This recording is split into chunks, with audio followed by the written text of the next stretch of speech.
eThekwini municipality has announced the official reopening of cemeteries for burials. And this comes after the KZN floods damaged infrastructure at some cemeteries in the area. With the death toll in the province rising daily, questions have been raised about space and whether or not mass burials can take place. Let's unpack this for you now. Bring in Linda Ntuli, who's eThekwini Municipality's cemetery manager, who joins us via our video link now. Babu Ntuli, sibongile ngesikhathi sakho, and welcome to the program. Let's speak first about the impact of, halting burials to begin with because of these heavy rains. How much of a backlog has this created? A very good morning to you, Ayanda, and your viewers. Look, in terms of the backlog, we are in touch with the stakeholders in the form of the undertakers and the various associations that we deal with from time to time. I must say that as the city, we are very much ready to deal with that backlog, and of course with the experience that we got through the pandemic, which is the COVID-19, because at some point per week we will then bury about 750 people. So therefore, at this point in time, as you are aware that at eThekwini, we are only having 341 people who passed on. So therefore, we are very much ready to deal with the current situation. All right. That was going to be my next question. I mean, the scale of the deaths in quick succession sometimes makes it difficult to not only keep up with, how many families need to bury their loved ones, but to also make space in time. Is that a challenge that you're foreseeing in the next couple of days? Definitely not. Look, as the city, we are a planning city. Because at this very point in time, the experience tells us that for any particular pandemic or situation that we are facing now, which is a disastrous situation, I must say, we should have something like 8,000 up to 16,000 grave sites available to deal with these issues. So I must then say that at this very point in time, as we speak, we are sitting at 12,000. So therefore, it gives us confidence to say that the current situation cannot overwhelm us as the city. So therefore, we are very much in control of the situation. All right. Having 12,000 spaces is good to hear, but I imagine you do want to manage when different families can come forward to lay their loved ones to rest. Typically, for instance, a Saturday is quite popular. What's your message to those families in eThekwini who are now making plans about which day they can lay their loved ones to rest? Yeah, thanks very much, Ayanda. That's a very critical question for us. Look, most of the people who would like to come and lay their loved ones, they prefer Saturdays. But this is the message that we're sending across throughout the city, is that during the midweek, and in fact, that's a better period, a time to lay your loved one, because it's in terms of the tariffs, it's quite cheaper compared to a Saturday. Compared to a Sunday, compared to a public holiday. So therefore, our message to our communities throughout the city is that they need to consider burying their loved ones over the week or during the week, which is Monday, Tuesday, Wednesday, Thursday, Friday. And probably on a Saturday, we also open for those individuals that are unable to bury their loved ones on a during the week, yes. Yeah. Any consideration to extend your operating hours? I'm not quite sure what they are currently, but of course, again, there's going to be an increased demand because of what we've seen take place over the past couple of weeks, days, I should say. Is there any plan to at least accommodate that? Yeah, look, Ayanda, in terms of the services that we render to the public as eThekwini, we are open to any flexibility. Should there be any need or demand for us to extend our operational hours, we're always ready. It's not something that we'll be doing here now, first time. It's something that we have done during the pandemic, because we understood that there was quite a huge demand for us to get the bodies underground. So we are ready for that. Should it happen, then we'll always actually just engage with our staff to ensure that they are available. And then obviously that will speak to the issue of the overtime regulation. So it's something that we are ready to do, and our staff are ready we are already at all time Yeah. in dealing with issues of this magnitude. Yes. Good to hear.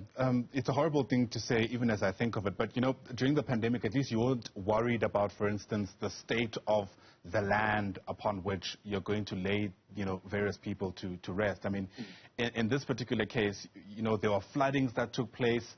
Umhlaba wona itself, umanzi, that really adds a lot of complications when you think about ways through which, for instance, digging and covering those holes may take place. Speak to me about your concerns insofar as that's concerned. Yeah, look, let's begin with the issue of land acquisition. Well, look, I'm quite comfortable and happy to report that we now do have a new land purchased for the city, which is at Mount Ashcombe, and that land is being developed as we speak. So we estimate that it should give us anything between 20 to 30,000 grave sites capacity. So therefore, in terms of the issue of the land acquisition, so we're quite safe. And also is that we also have a plan in place going forward, because we are not only looking at the short to medium, we're also looking at the long term. In fact, the city has got a 30-year strategy to deal with that, and I must indicate to you that we are looking at something like having total grave sites pay each year 10,000, which amounts to 300,000 over the next 30 years. I know it's quite a huge number, I must say, but look, we are determined to assist our communities to ensure that those who prefer the traditional burial method, they do not suffer. Though on the other side of things, we also look at the issue of cremation as something that is sustainable going forward. Now, you spoke about the issue of the wet soil. Yes, we are very much aware of the situation. Look, we are a city that is scientific in our approach, so we, from time to time, we do test the soil and see how it responds. But at this point in time, just like you are aware, Ayanda, that in the past, like yesterday, and today you can see the sun is coming out. So when we tested the ground yesterday morning, it really indicated that we can continue with the burials throughout the city, obviously under a very close supervision of our staff, whereby we experienced some things like collapsing of the grave. Then we've got a plan to deal with that. And of course, our staff has been trained as to how to deal with that going forward. So therefore, we are quite comfortable to say our communities can now come to our cemeteries and then look for the burial space. And then, of course, the bookings are now open. Yeah. We are ready for them to come through. Yes. All right. Thanks, Ayanda. We are hearing of forecasts of more heavy rains in the weekend to come, though. I'm glad that you're seeing some sunlight where you're at. But, I mean, speak to us briefly about where people can find messages if the situation does change for your municipality. I mean, if you do find, for instance, that the rains are too sustained and you can't carry on with the burials, where should people look first? Yeah, look, for starters, we have issued out a communique to the public as a city that in case of any challenges or difficulties, or if they are looking for any extra information, they can contact us at 031 311 4479. I repeat, 031 311 4479.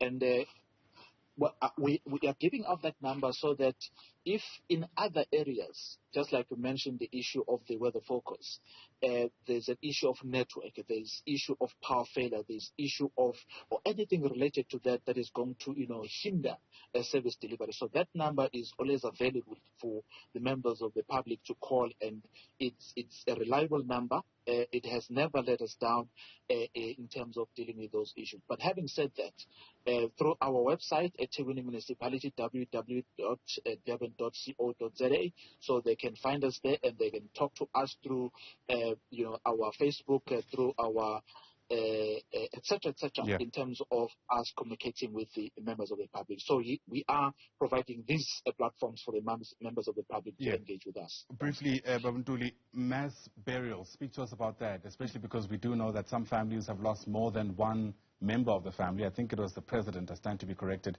who spoke about a family who had lost 10 members. You're going to need to obviously cater for that in some ways. Now, look, Oyanda, just like I indicated, that our experience tells us that with the issue of the mass burials, we were even ready during the pandemic to deal with that. But with the sizable number of staff that we have, so we are capable to deal with issues of that magnitude. Our staff were trained to deal with the issue of the mass burials.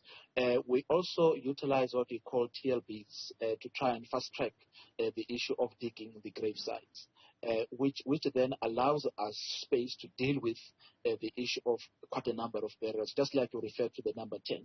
Let me just give you a little bit of scenario. Let's say we have a situation where we need to bury about 100 people.